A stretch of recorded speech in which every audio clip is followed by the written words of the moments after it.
By the early 21st century, the history of the stolen generations was no longer disputed. The evidence had been documented. Testimonies had been recorded. The harm was acknowledged in official reports. What remained unresolved was responsibility. 4 years after the release of the Bringing Them Home report in 1997, survivors waited for a national response that went beyond recognition. Many believed that acknowledgment without apology left the story unfinished, as if the truth had been accepted, but not owned. Throughout the early 2000s, governments avoided a formal apology at the federal level. Officials expressed regret, sorrow, and sympathy, but carefully stopped short of saying the word sorry. The hesitation was political as much as moral. An apology, some argued, would imply legal liability. For survivors, this distinction mattered. An apology was not about compensation alone. It was about naming responsibility, acknowledging that the harm had been caused by deliberate policy, not by accident or misunderstanding. As the debate continued, the consequences of removal became more visible. Adults who had been taken as children spoke about the long-term impact on mental health, relationships, and parenting.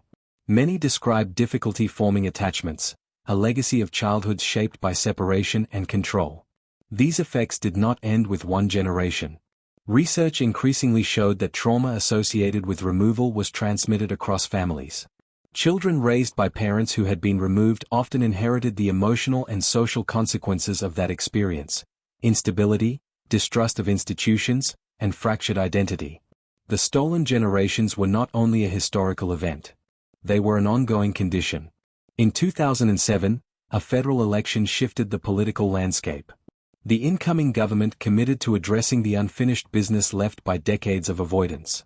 One of its first acts was to announce a formal apology to the stolen generations. On the 13th of February 2008, the apology was delivered in Parliament. The words were clear. The Prime Minister acknowledged that Indigenous children had been removed under past laws and policies, that these actions had caused profound suffering, and that the nation was sorry for the pain inflicted. For many survivors, hearing these words spoken publicly by the state carried immense emotional weight. Across Australia, people gathered to watch the apology. Some wept. Some felt relief. Others felt anger that it had taken so long. But the apology also revealed its limits. It did not include compensation. It did not outline a clear path to reparations. It did not guarantee access to records or long-term support. For some survivors, the apology felt symbolic rather than transformative. Still, it marked a turning point. For the first time, the nation officially accepted responsibility for the policies that created the stolen generations. The harm was no longer framed as unfortunate or misguided. It was named as wrong. Yet acknowledgement did not repair what had been broken. Families remained separated. Languages remained lost. Childhoods could not be returned. The apology closed one chapter, but it did not conclude the story. What it raised instead was a deeper question, one that would shape the years that followed. What does justice look like when harm cannot be undone? The apology of the 13th of February 2008 marked a profound symbolic moment, but it did not signal an end to the lived consequences of removal. For many survivors, the days that followed were quieter, and more complicated, than the moment itself. Some described a sense of relief, as if a burden they had carried privately had finally been acknowledged publicly. Others felt anger resurface, sharpened by the absence of concrete change. Many experienced both at once. An apology could validate pain. It could not resolve it. In the years after 2008, attention turned to the long-term effects of removal on individuals, families, and communities across Australia. Research, testimony, and lived experience converged on a shared understanding. The harm of the stolen generations had not ended with the policy itself. It had been transmitted. Survivors spoke of disrupted attachment, the difficulty of trusting others after childhoods defined by surveillance and control.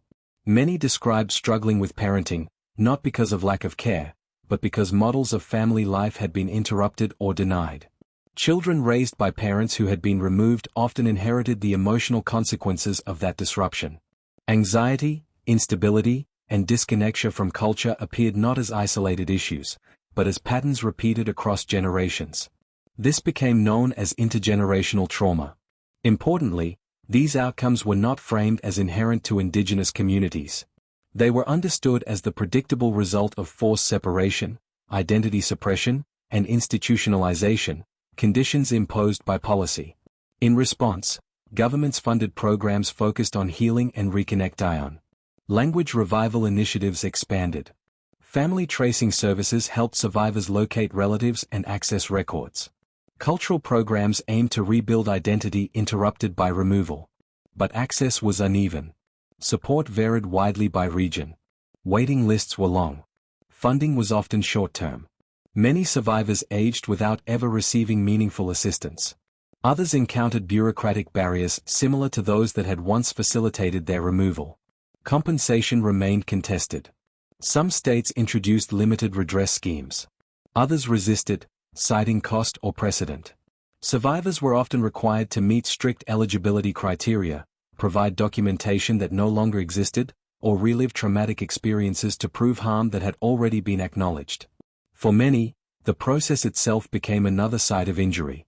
Public understanding also remained partial. While the apology shifted national conversation, misconceptions persisted. Some Australians viewed the stolen generations as a closed chapter, resolved by symbolic acknowledgement. Others questioned the scale or legitimacy of the harm. Survivors found themselves repeatedly explaining their past, justifying grief that had been documented for decades. Yet resilience endured. Communities rebuilt connections severed by policy. Elders shared stories once silenced. Younger generations reclaimed language, ceremony, and identity with determination shaped by loss but not defined by it. Healing, survivors emphasized, was not a destination. It was an ongoing process, requiring truth, support, and structural change. The apology opened a door. What lay beyond depended on action. If these stories matter to you, if understanding history feels inseparable from understanding the present, staying with the series helps keep this conversation alive. In the years since the national apology, Australia has often spoken of reconciliation as a process already underway. Ceremonies have been held. Statements have been made. Memorials have been erected.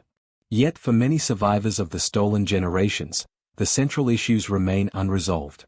By the mid-2010s, it was clear that acknowledgement alone had not closed the gap created by decades of removal. While the apology recognized past harm, it did not dismantle the structures that had produced it, nor did it fully address its consequences. Thousands of survivors continued to live with incomplete records. Birth certificates, welfare files, and institutional documents were missing, destroyed, or redacted.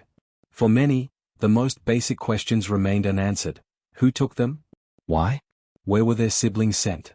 Without records, reunification was often impossible. Compensation schemes, where they existed, were inconsistent. Some survivors received limited financial redress. Others were excluded entirely due to strict eligibility rules or missing documentation. The burden of proof frequently rested on those already harmed by a system that had failed to preserve evidence. At the same time, the legacy of removal continued to shape contemporary outcomes. Indigenous children remained dramatically overrepresented in child protection systems.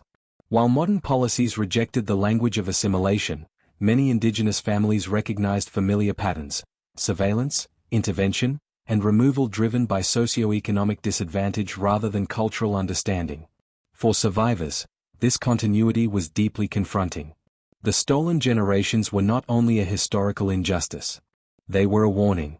Memory itself became contested ground. Public discussions about removal often shifted between empathy and defensiveness. Some Australians argued that the past should remain in the past. Others questioned whether current generations should feel responsibility for actions taken decades earlier. Survivors responded with a simple truth: the effects of removal had not ended in the past.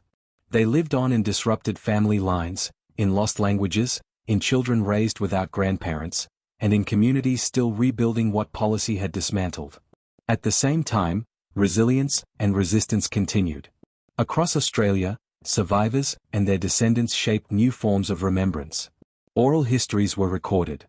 Community-led truth projects emerged. Education programs challenged silence with evidence and testimony. For many, telling the story was not about blame. It was about accuracy. The stolen generations were not the result of ignorance or good intentions gone wrong. They were the outcome of deliberate choices, embedded in law, administration, and social belief. Understanding this matters, not only for the past, but for the present. Because policies do not exist in isolation. They reflect values. And when harm is minimized, repeated, or reframed as necessary, it becomes easier to reproduce. The final question raised by the stolen generations is not whether Australia has acknowledged the truth. It is whether that truth has changed how power is exercised, how families are protected, and how Indigenous voices are centered in decisions that affect their lives. History does not end with an apology. It continues in the systems that remain, and in the choices made next.